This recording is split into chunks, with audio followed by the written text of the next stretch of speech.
Hello everyone, my name is Alec Dewulf, and today I want to talk to you about how you can do things no one around you is doing.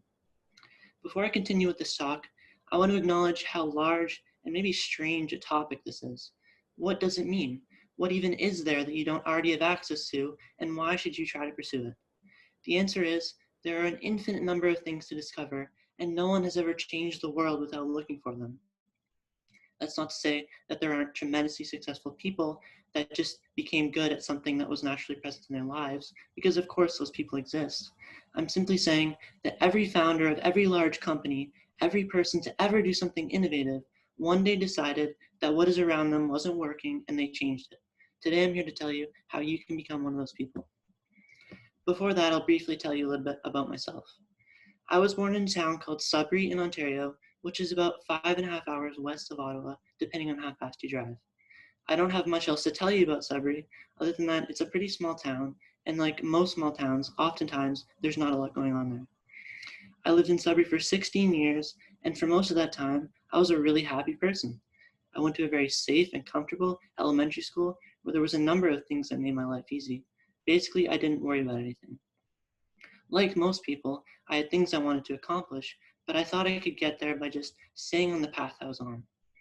This is what I like to call having your life tracked. It's where your life is so simple and relatively worry-free that you never feel the need to ask questions or look for new things. This is a really dangerous situation for people that are capable and willing to venture outside of what's normal. For this reason, I encourage everyone listening today to take a few minutes every day and think about what you're doing, why you're doing it, and if I'm describing you right now. When I finally started high school, I kind of realized how big the world is and how small a part of it I was. I decided that the path I was on in life, the best path I had available to me, simply wasn't working. I didn't want to spend the remainder of my life in Sudbury or even the next few years, so I had to figure out a way to break out of that. This idea has ultimately led me to Ashbury this year, and through this process, I've been able to develop a way of thinking that's helped me to do things that no one around me is doing. I've condensed my process into a few steps for you today. Step 1, always be actively looking for new things.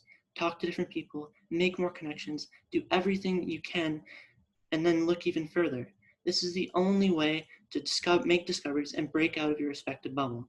You need to realize that something exists before you can make an effort to become a part of it. And if you keep this up for long enough, one day you'll discover something that you really want to pursue, that you're really passionate about, and suddenly it won't matter what everyone else is doing. For me, the thing that led me to my big breakthrough was joining my previous school's robotics club.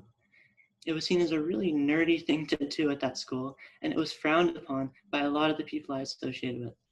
It seems like such a simple thing to do, but it was one of the most difficult things I'd done because it was so different from what my friends were doing and what I was doing up until that point. It was there, though, that I discovered some of my greatest passions, and it ultimately changed my entire life. I didn't listen to the people around me, and as a result, I opened a whole new world for myself.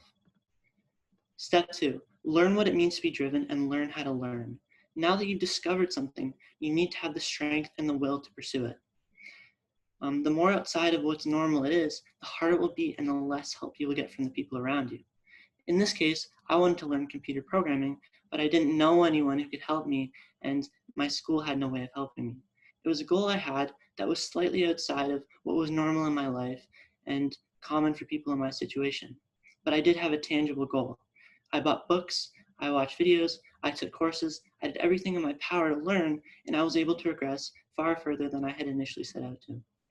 This small example shows that there's always a way to achieve a goal, even if it seems outside of what's possible for you. Always be thinking in terms of, what can I do to make this happen, and make manageable progress every day.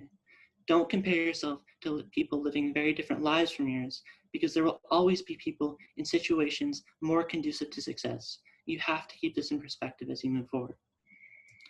Step 3, always be thinking and questioning and connect with new people in your area of interest.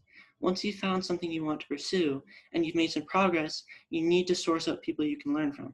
If there's no one around you that does what you do, look elsewhere. Look anywhere in the world.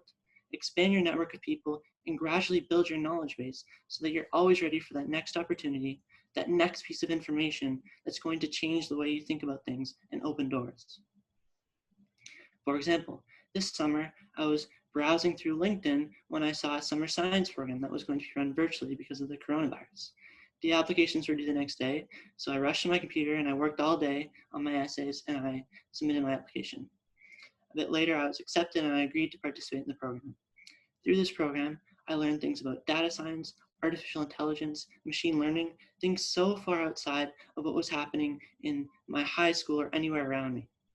It was an exposure point that allowed me to take what I was doing in a totally different direction, and it opened doors that I hadn't known previously existed.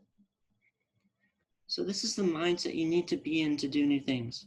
It's this funneling process of first exploring, finding, and then pursuing a goal that no one around you shares.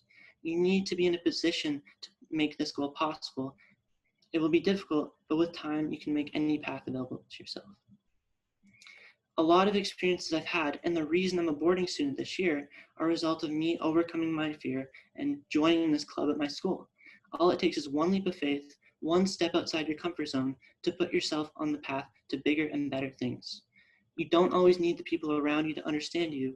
You just need to know that stepping into uncharted waters is hard, but that with time, you can make anything available to yourself. Thank you.